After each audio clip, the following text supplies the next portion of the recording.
সুপ্রিয় ভাই ও বন্ধুরা, সবার প্রতি রইল সালাম ও শুভেচ্ছা। আসসালামু আলাইকুম। আমরা আছি এখন সিরাজগঞ্জ জেলার ঐতিহ্যবাহী কাজীপুর উপজেলায় মেঘাই ঘাটে। এখানে যমুনা নদীর তরতাজা মাছ, এই যে মাছ দেখা যাচ্ছে, বিভিন্ন প্রকৃতির মাছ, বেলে মাছ, চিংড়ি মাছ, কলসা মাছ, পপ্তা মাছ, ঘাইরা মাছ, বাতাসে মাছ, বাঁশপাতারি মাছ, বিভিন্ন ধরনের মাছ আছে। এখানে আছে পিয়ালি মাছ। অনেক সুন্দর একটি জায়গা, যেখানে নদীর টাটকা মাছ পাওয়া যায়, একদম নদী থেকে যে মেরে নিয়ে এখানেই নদীর ধারেই বসে মাছ নিয়ে।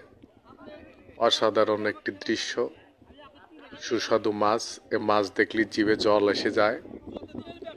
অসাধারণ ঘাইরা মাছ এবং আইর মাছ, বিভিন্ন প্রজাতির মাছ এখানে পাওয়া যায়।